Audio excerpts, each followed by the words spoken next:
Le monde du cinéma est en deuil, l'actrice belge Émilie Dequesne est décédée à l'âge de 43 ans ce dimanche 16 mars.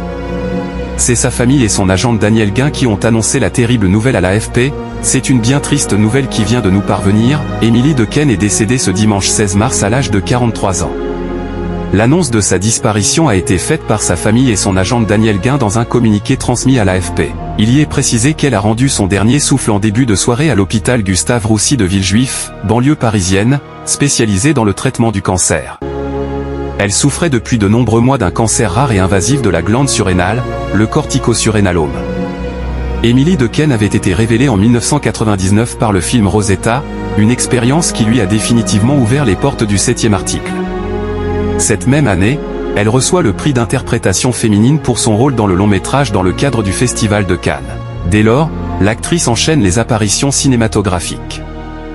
2 ans plus tard, les cinéphiles la retrouvent dans le rôle de Marianne de Morangia dans Le Pacte des loups.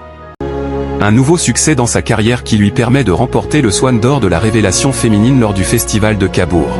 La fille du RER, La Meute, À perdre la raison, Les choses qu'on dit, Les choses qu'on fait, ou encore Close, la filmographie d'Émilie Dequesne lui permet d'être récompensée dans plusieurs cérémonies d'exception comme les Césars, Magritte du cinéma, le Festival de Taormine ou le Festival de Palm Springs.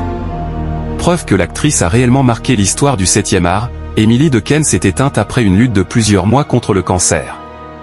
Une maladie qui l'avait obligée à se tenir loin des plateaux de tournage. Ces 3 derniers mois, j'aurais dû vous poster des images joyeuses issues de nombreux tournages, avait-elle révélé au mois d'octobre 2023 sur les réseaux sociaux.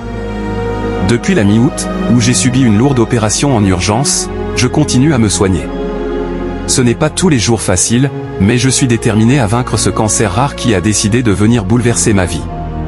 Je ne me laisserai pas faire, croyez-moi, avait-elle ajouté. Un témoignage qui avait ému ses nombreux fans sur les réseaux sociaux. Le 4 février dernier, à l'occasion de la Journée mondiale contre le cancer, Émilie Dequesne avait publié une série de photos d'elle, après un long séjour de près de 2 semaines à l'hôpital. Aujourd'hui, Journée mondiale contre le cancer. J'avais presque oublié, car je quittais l'hôpital aujourd'hui après 13 jours. Quelle lutte acharnée! Et qu'on ne choisit pas à point. Et surtout, merci à toute la génialissime équipe des Hauts-de-Seine à Gustave Roussy. Tout mon amour à toutes celles et ceux qui luttent comme moi contre leur gré. Prenez soin de vous, écrivait l'épouse de Michel Ferracci dans un dernier message. Merci de nous avoir suivis. Si vous n'êtes pas encore abonné, veuillez vous abonner et surtout activer la cloche des notifications pour ne rien rater.